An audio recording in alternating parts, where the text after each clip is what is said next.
di Namo Budaya. Perkenalkan, nama saya Febri dari kelas 11 akuntansi 2. Apa kabar kalian semua? Semoga kita selalu dalam keadaan yang sehat.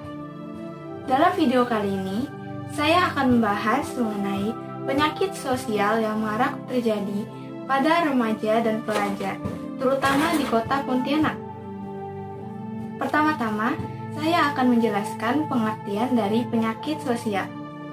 Penyakit sosial adalah bentuk penyimpangan terhadap norma-norma masyarakat yang dilakukan terus-menerus dan dapat menimbulkan keresahan dan ketidaknyamanan dalam kehidupan masyarakat. Lokasi-lokasi yang memungkinkan penyakit sosial ini terjadi yaitu seperti warung tuak, kedai kopi, kafe, dan tempat-tempat yang ramai dikunjungi oleh orang dapat memicu dan memperluas lingkup terjadinya penyakit sosial pada masyarakat.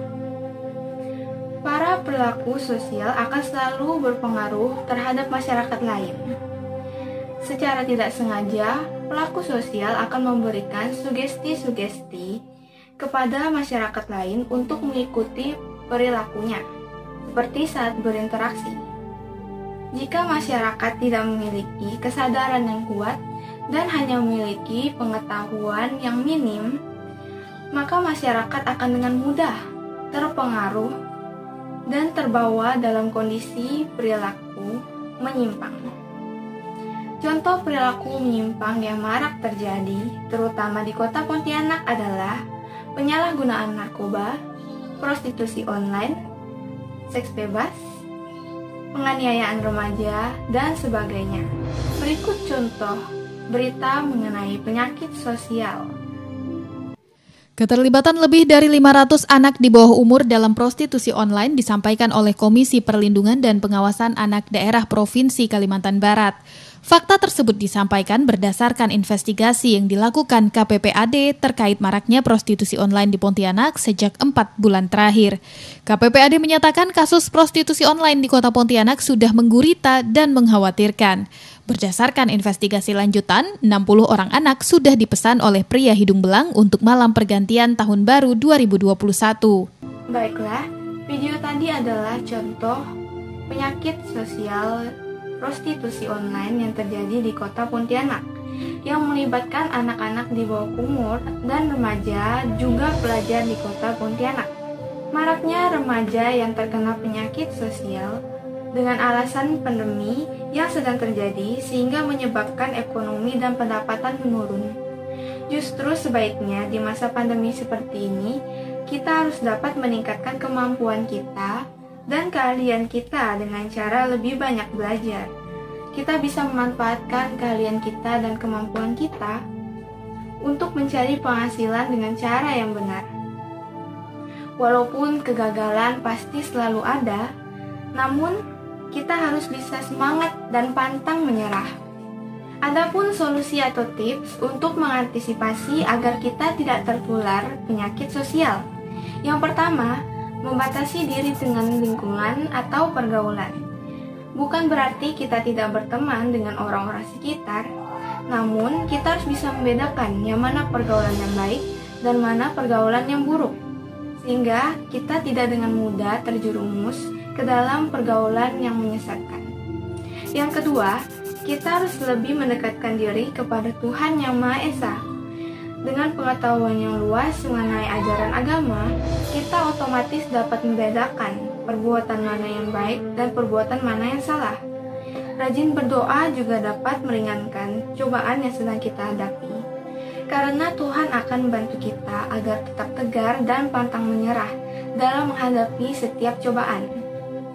Yang ketiga, luangkan banyak waktu bersama keluarga. Dengan lebih banyak waktu bersama keluarga, maka kemungkinan untuk tertular penyakit sosial ini akan semakin kecil. Karena kita akan lebih banyak meluangkan waktu bersama keluarga daripada bersama teman-teman dan pergaulan. Yang keempat, pendidikan yang tinggi dan sesuai jalan yang benar. Semakin tinggi pendidikan orang tersebut, maka kemungkinan besar semakin luas pengetahuan dan pengalaman orang tersebut. Banyak pengetahuan dan keahlian juga bisa kita dapatkan dari pendidikan yang tinggi, sehingga juga dapat membantu kita untuk mengantisipasi kita dari penyakit sosial yang marak terjadi. Namun, jika kalian sudah terlanjur terjerumus ke dalam hal yang salah seperti penyakit sosial ini, ada beberapa upaya untuk mengatasinya. Yang pertama, diperlukannya komunikasi dan didikan dari orang tua. Bisa dengan komunikasi kecil atau curhat dengan orang tua. Orang tua pun sebaiknya dapat mengendalikan emosinya saat berkomunikasi dengan anak. Yang kedua, berdoa kepada Tuhan dan bertekad untuk berubah. Harus timbul niat dari dalam diri sendiri untuk berubah dan berjalan di jalan yang benar. Dekatkan diri dengan Tuhan, karena Tuhan dan ajarannya yang dapat menuntut kita ke jalan yang benar. Yang ketiga, berusaha keluar dari pergaulan yang salah. Usahakan jauhi teman yang kurang baik dan jauhilah pemicu perbuatan yang tidak baik. Carilah teman baru yang lebih baik dengan pergaulan yang benar.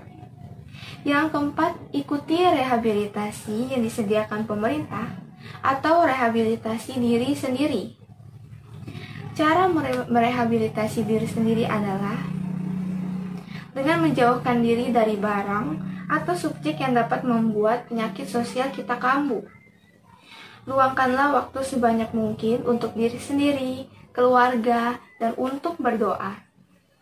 Yang kelima, untuk pemerintah, diperlukan sanksi yang tegas untuk pelaku penyakit sosial ini.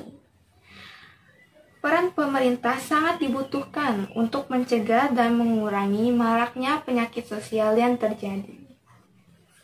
Para pelajar dan remaja sebaiknya menjauhkan diri dari pergaulan yang menyesatkan dan hanya merugikan diri sendiri. Sebaiknya para pelajar lebih fokus untuk belajar dan lebih fokus kepada masa depan untuk meraih cita-cita. Berusahalah semampumu untuk menjaga diri sendiri dari pergaulan yang salah. Jika kita sendiri saja tidak bisa menjaga diri sendiri, bagaimana kita bisa menjaga keluarga dan orang sekitar kita? Minimal kita harus bisa mencegah diri sendiri dari kerusakan moral. Jangan lupa juga selalu berdoa kepada Tuhan dan bersemangat. Karena hanya dengan bantuan Tuhan dan dengan diri sendiri, masalah dapat cepat terselesaikan. Sekian dari saya. Terima kasih telah menonton video ini. Apabila terdapat kesalahan kata, mohon dimaafkan. Selamat pagi. Namo Buddhaya. Terima kasih.